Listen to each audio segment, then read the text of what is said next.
What up? You're listening to Dog People, a podcast about the Japanese punk bands Going Steady and Ging Nang Boyz. We're back. I'm Bob. I'm here with Adam and Mike. What's going on, dogs? Yo, yo, yo. We're back to talk about the movie about dinosaurs called We're Back. We're back. Is that a dinosaur story? Was it not? Am I right in assuming that was a dinosaur story? Isn't it called We're Back, a dinosaur story? Is that what you're getting at? Yes, that's not doing a great job of it, but we got there. I wanted to help your punchline along. Thank you. They're always the better when somebody over-explains them. Could you go back to the beginning and explain it to me again? Just so I can make sure I'm getting it.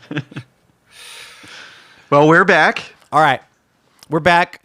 This is our triumphant post-Murai interview episode, and Adam touched on the original Going Steady guitarist Asai Takeo as well. So we've kind of given a little shine to all of the members of these two bands that we decided to make a 16, 17 episode long podcast about.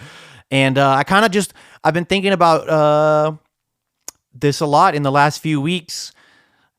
Also, given some of the stuff that we talked about in the last couple episodes and off air, I was kind of thinking a lot about just how, our trials and tribulations as people over this weird pandemic time and all of our personal crazy stuff that's been going on, which I won't air out to the listeners, but I love seeing that paralleled in the stories we've heard from the different band members about how, times got real hard for them as a band and everyone kind of moved on to new things, and now they're all thriving and they're all really kicking ass at what they've chosen to do.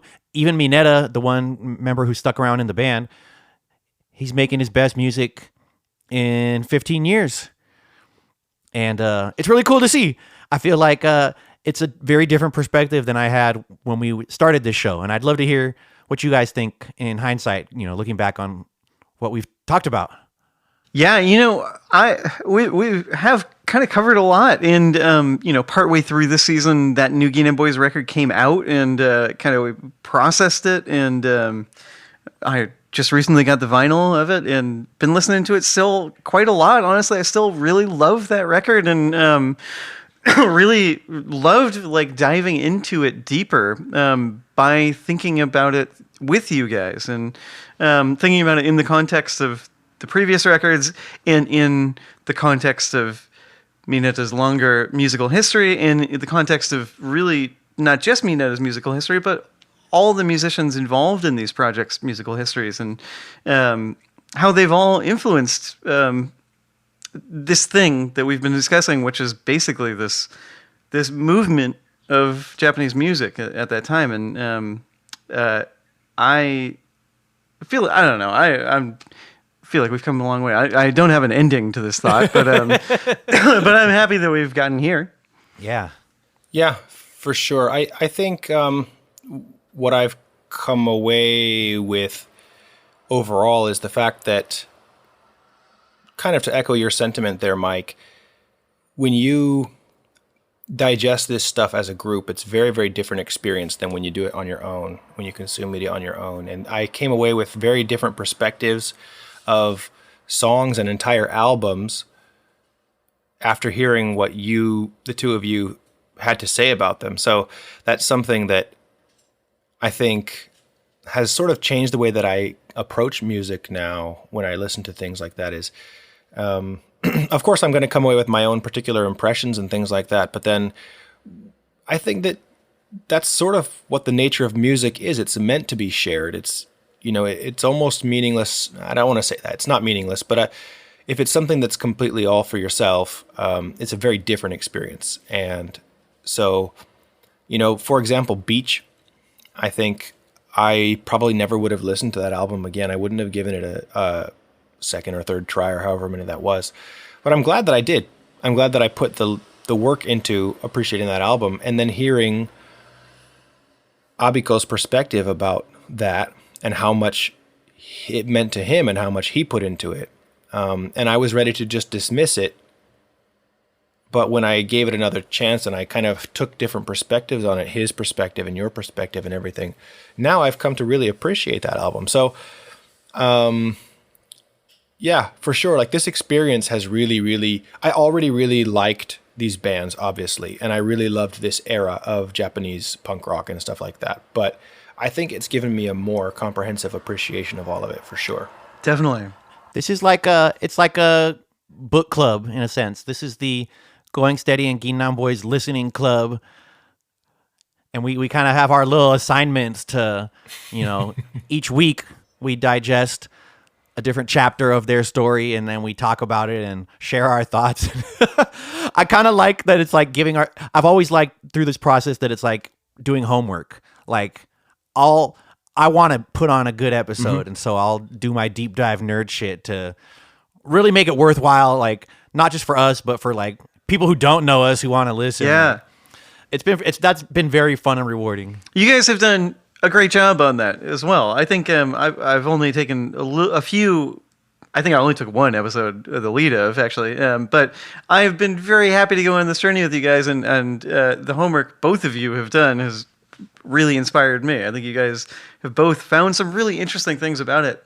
And just to go back real quick on something you said, Adam, I agree with you that it can feel like, what's the point of music besides sharing it with someone? Almost like whenever there's a song that has really connected with me, like the first thing I want to do is share it with someone and talk about how much I love it and like get someone else to hear it, so that like the energy is something that is like infectious and spreads through people. And yeah, sorry, I just wanted to get that thought in before I lost it. Yeah. Yeah, for sure.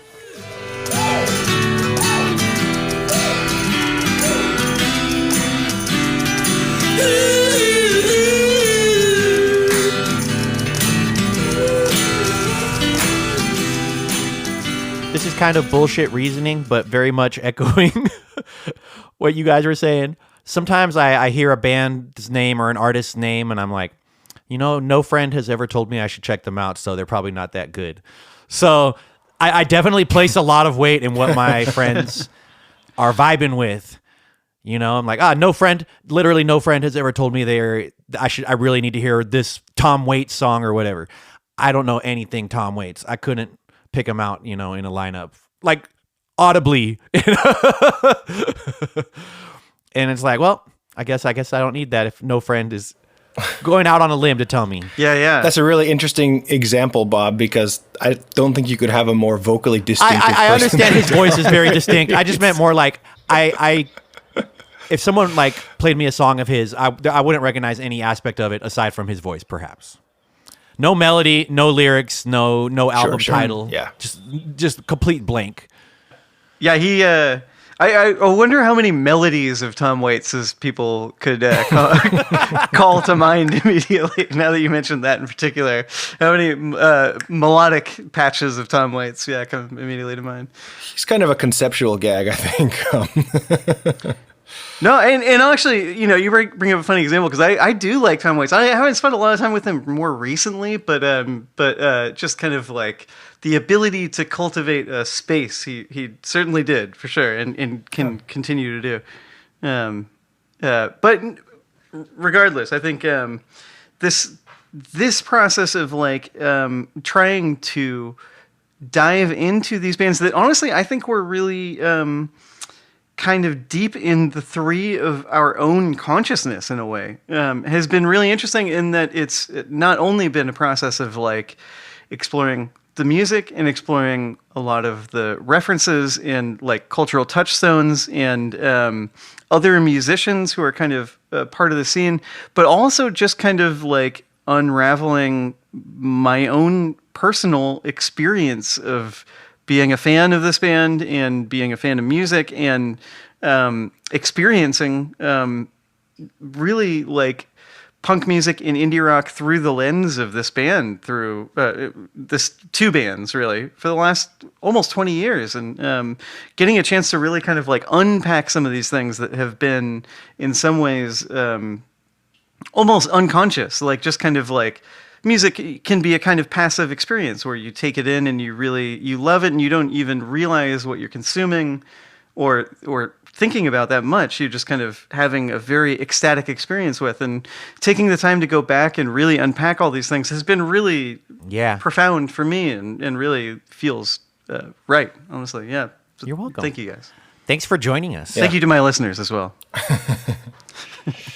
Yeah, I definitely agree. And I think going back to your point about, well, and especially Bob's point about putting in the work to do the homework and stuff like that. Like, I mean, you guys know me, like that's, I'm all about that. Like just trying to research some meaningless point and, I don't know, share that, something that I found interesting. And I think that this competition, not even a competition, but like Bob and I trying to out nerd each other has been really fun. And I really hope that we go on to do future things where we're trying to out nerd each other, because that's always good fun. Like there have been some times in this show for sure where like I felt like my brain just broke wide open. I was like, oh shit. So same. You guys have really pulled out some surprises, I'll be honest. I'll say it again. The Asai episode came out of left field for sure. That was so cool. Yeah. That was awesome. Dude, for listeners who aren't familiar, I want to do a little side note here, because Adam has a sick YouTube channel called The Ferret that's all about telling like weird, funny stories, usually like in 5 or 10 minutes, about just some really off the wall topics. And your whole other podcast, Searching for Grog, that is like the deepest dive into the most niche shit. Great podcast. So yes, you are already blazing a trail into like some real crazy deep dives, and doing it well. Well, definitely. I appreciate it. Yeah, thank you for documenting. Yeah. Something like Search for Grog too is like the kind of thing that I don't think there was much documentation of prior, and so like it's amazing that you guys did that. Like it's the kind of thing that like a lot of writing or podcasting or documentary making, whatever it is, like a lot of it is just kind of creating a record that becomes available for people to learn more about something. And that was, I think, a topic that had little information available about prior. So yeah, well done. Yeah, I assume you're talking about like the guys who are making arcade games, and not like, I don't think there's any documentation about the road trip I took with my brother. yeah. Exactly. Hence the search. But yeah, for sure. That was something that I didn't seek. I didn't set out to do that. It was something that kind of came about naturally. But I think that in this show is a good example. That podcast was another example of the fact that if you do a bit of digging, you are in general going to be rewarded by these, totally weird stories that have been just kind of hiding under the surface. I didn't know a lot of like half the stuff that we learned about these bands before we did this show. And I feel, I don't know, I feel a lot more, there's a more of a personal connection to the band now and the music, just knowing all the weird little stuff like that. So that has been very rewarding for sure. I agree. I think I always felt a sort of emotional connection to the music, but the more I listen to them and the more I feel like all of us as friends have spent time with the music, and especially speaking with all of them again and revisiting the time that we spent together, really solidified all of that and made it really feel, I mentioned earlier kind of like unpacking this feeling of like this band being a big part of my musical understanding for 20-ish years, but also going through this has put some of that energy back in and made me reappreciate a lot of things that I had kind of taken for granted for a long time as well. Yeah, and, for sure. And it's been a lovely experience. One thing I want to bring up briefly is that after the Mariah episode, I was looking at Kevin Army, and I saw that Kevin Army is currently back at recording. And so I was going to suggest if Mariah ever wanted to do any new projects, Kevin Army might be the person he should go to record it. Dude, so now's the time to announce our big project where we're going to get a bunch of punk people to remake a Ging Nang Boyz album and get Kevin Army to rip. Now's the time. Yep. Yeah, I don't know. I don't I'm quite happy with what we've done, and I'm quite happy if this is where the road ends. But if it leads to anything, any of those guys rethinking their, I don't know, their musical career or what they want to do, their musical ambitions, and they actually do something else after this, that would be, I don't know, that would be a really, really awesome, just a bonus, you know? I'm all about bonuses, personally. Ever since I got into Wall Street, all about bonuses. I'm all into bonuses. I knew you were going to say that. I was waiting for somebody to make the boner joke. Thank you, Bob. Wait, you guys weren't just mispronouncing boners in a weird way? I misunderstood. All right, completely. I meant to say bonuses. So I was recently talking to my dad and to my son in two separate conversations about how the sound boing is like in no matter what country you go to and no matter what age group you talk to, they'll know what you're talking about. Like like I can talk to like a elementary school age Japanese kid and go boing, and he knows what that is. I can talk to a 75-year-old dude in Mexico. That's the universal language. And did they both understand? Yeah, of course. That's what's up. Were you talking to one with like one cell phone in your left ear, or one with cell phone in your right ear at the time? You're like, I don't got time to explain this to both of you. They really should have put the boing sound on the golden record that they sent out on like the when alien civilization finds it, they're like, okay, prime numbers and boing. They drop the needle. Boing. Yeah, we send our gold soundtrack or like a sound effects record into space. It's like a haunted house cassette that we sent into space. That's what it would be if you and I were on NASA, on the NASA like decision-making committee. They drop the needle on that 180-gram solid gold record, and it's just like and creaking doors and shit. Hello, boils and ghouls. It's like the Crypt Keeper. Right into the Crypt Jam, right away. Well, that was like the peak of human civilization. I don't know why the Crypt Jam didn't get on there. Yeah, right. Me neither. Wow. Yeah.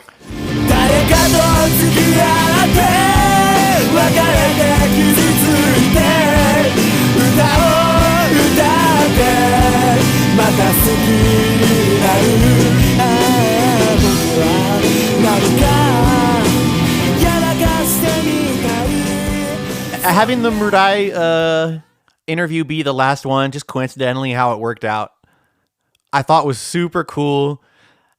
He was the most openly indulgent of nostalgia, just like nostalgia the whole episode, and it made me feel super good. Just straight up on some nerd shit, like wow, he had as much fun hanging out in the Bay with us as we had, hosting them in the Bay. And also he left on such a bright note where he was like, it'd be so sick to play with the original members of the band at Gilman again someday. Yeah. Yeah. It was beautiful. Dude, that's like what every mega fan would want to hear. Yeah. Yeah. Honestly, yeah. I mean, and that's kind of what I mean. Like, I don't have any, what do I want to say? I don't expect anything like that to happen, obviously. Of course.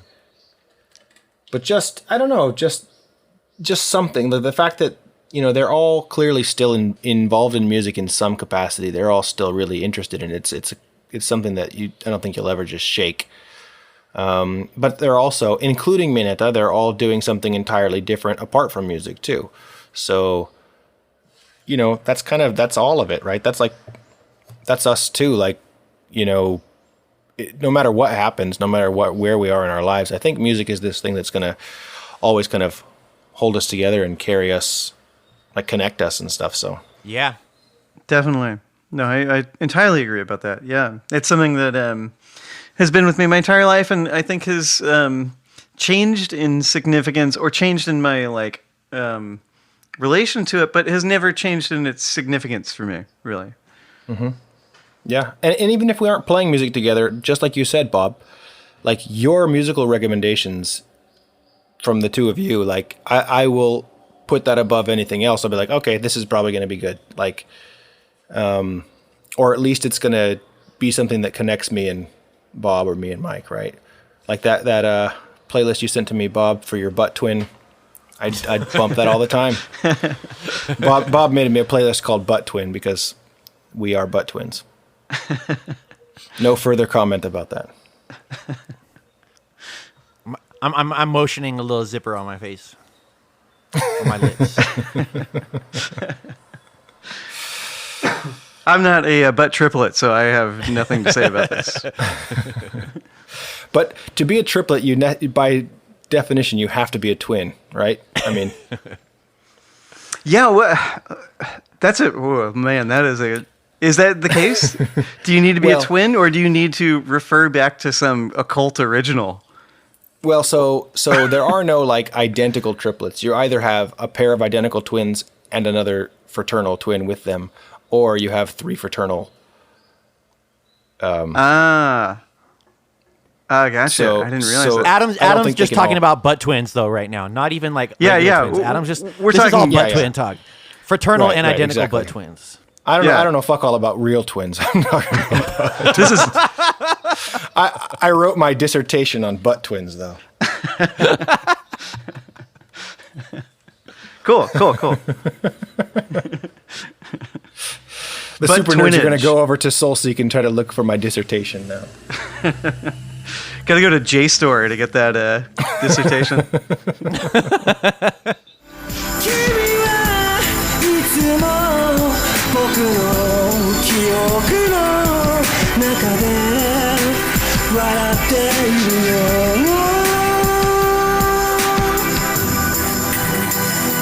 僕と二人 So I wanted to take a moment just to shout out like all the hardcore fans who've been listening and commenting on like Twitter and Discord, and it's been super fun just meeting people and getting their feedback on the episodes and seeing them get stoked like, oh shit, this episode just dropped 15 minutes ago and they're already posting it and shit. Like, that's tight. I'm really stoked very that cool. we could share our feelings of excitement about this band and this music with people who feel the same way. I think before doing the show, I was kind of wary of like, it felt kind of like I would be exploiting my friendship with the band in a way, being like, I'm going to do a show and drop all this knowledge. But I feel like it's come together in a really, really genuine, organic way, and it's been kind of just fun all around. I'm really stoked on how it turned out. I agree. Same. I'm really honored to have been able to do it with both of you guys. Thank you both for having me and doing this. It's been really fun. And like, you know, like we were saying, just kind of having the chance to kind of go into the bands as well as our own personal experiences of the bands has been really like a great experience for me personally. Hell yeah. Well, Bob, do you have any names in particular that you want to shout out, like from the people who have been making comments and stuff like that? Anybody you want to actually give some attention to? First two people I'm gonna shout out are the old homies Cullen and Ricardo, who've been like message board nerd friends of mine since like the mid 2000s, and they were some of the only people I hit up before we interviewed Abiko. I was like, you got any questions for Abiko you want to ask? Like, I'm gonna let you in on a secret. We're about to interview him. So they're OGs, and Cullen's still in the Twitter commenting on our shit. And then there's this new kid, new to me anyway, because we're old farts. This kid, William, who's like the most hardcore fan out there. He's the one who's always like, you know, when people are like, where can I buy a record? He's like, here's your 10 options. And he breaks it down real easy for people. And I think that's Awesome. cool. He runs the Ging Nang Boyz Facebook group Cool. that's always posting new news and shit. So, Okay. and now I don't know. There's random other people. There's some dude named Kevin who seems like an old fart like us who lives in Tokyo, and he's like stoked probably to find some English speakers who are into this niche shit. Because I'm sure even Yeah. in Japan, being this heavily into this is probably not a normal thing unless you run in like certain punk circles, certain hipster circles. Yeah. So, well, let me give a shout out to some of the people who actually helped make this happen. Obviously, it's the people who have done our voiceovers. So Angelina Banda, Megan Hart, Keiko Komada, JJ, aka Jason. Jason. Jason San. Yeah, Jason Ricchino. And who else? Some of the people who have been kind of behind the scenes. I mean, there's always really awesome guys like our homie Tezuka, who is actually he filmed all of the videos and stuff for Ging Nang Boyz. I think Chin Nakamura was absolutely essential to like setting up half of the interviews and stuff because he has those connections. Who am I forgetting? Jeff, our homie Jeff. Oh, yes, definitely. Jeff. Thank you very much, Jeff. Jeff Rosenstock. And Mike Park for coming on. Mike Park. Yep. Mike Park, who definitely without Mike in my life, this would not have happened. Like, I never would have met Ging Nang Boyz. That's all thanks to Mike. Yeah. That's right. Yeah. I remember still when you went out there, Bob, and went to the show, and because you knew Mike, met them, and it was in my mind still surreal. Like thinking back on it, imagining going to another country and meeting the band that you love more than any other, just because you happen to play music locally in your scene, and like being able to meet the people who are like halfway, or really roughly more than that around the world, like who are inspiring you. It was a really amazing thing. Yeah. Stranger than fiction type of situation. Yeah. Yeah. For sure. I also wanted to, like, if we're just throwing out thanks, I want to throw out thanks to my friends Tim Crisp and David Anthony, who both do their own cool podcasts. Tim did Better Yet. Mike, you were interviewed on Better Yet, weren't you? I was. Yeah, that's right. I don't know the episode number, but there is a number. And then David Anthony does this podcast, No Plus Ones, that is like a super obnoxious music podcast. Really funny. And they were like some of the guys I sent early versions of the first episode to, and just like, hey, what do you think? And they were very encouraging. And just seeing them do like a cool DIY podcasts, but like with a little bit of thought behind them, I always thought that was cool. Definitely. So shout out to them. I didn't think this through, and I feel like most of the people that I would have shouted out have been shouted out already. But I really, now that there's time, thank you to everybody who's listened. Like, honestly, this has been really a kind of impromptu personal journey back through a lot of musical history that a lot of us have had, and it's been a really enjoyable experience, especially just because I think the three of us have experienced a lot together and a lot. Excuse me, I'm a little froggy. Experienced a lot from a long ways apart from each other, but still have felt connected, and it feels really good to have been able to really like dive into this together, even if I feel like I've been the one who hasn't been doing my homework half the time. So thank you guys for allowing me to skate through the class half the time. Anytime. Bob definitely did most of the heavy lifting on this show, so props to Bob for sure, for coming up with the idea, for doing all of the editing, and for, posting it, running our handles on Twitter and Instagram and everything. So yeah, Bob's been in industry for sure. Dude, I even came up with shit posts, like straight up like obnoxious videos. I was really on it for a while, and then I kind of lost steam, but... Bring back the shit post, Bob. Yeah. We don't even need a season 2. Just get into shit posting.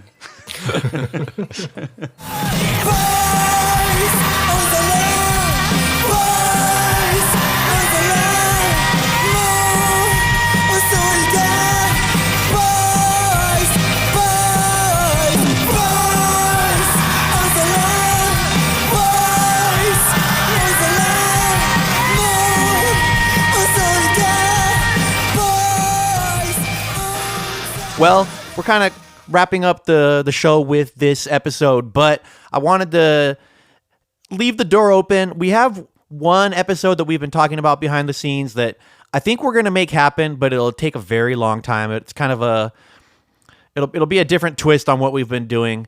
So we'll definitely get that done. I won't give a time frame, but I could see it taking like a cool year. And I've been trolling the internet hard trying to get Mitski to come on our show. And if that ever happened, we'll revive it to interview her because she's a prominent Ging Nang Boyz fan in the indie rock world. I don't know why.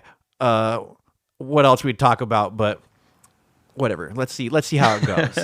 And so yeah, I just kind of wanted to wrap things up here and thanks again, everyone. Thanks Adam and Mike especially. Definitely. Thanks to the Ging Nang Boyz for doing the damn thing.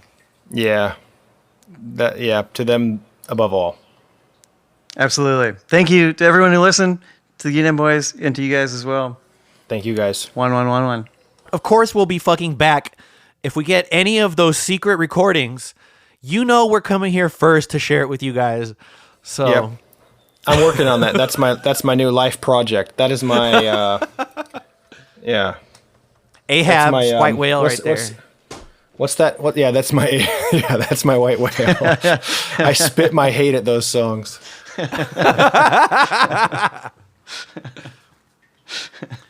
That's your rosebud right there, dude. Yeah, that's right.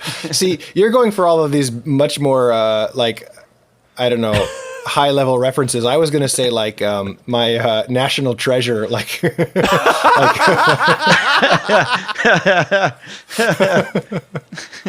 So I did remember one more thing. We've also discussed the idea of doing a live episode, and we had one very loose idea of sharing some footage that only we have. Wink, wink.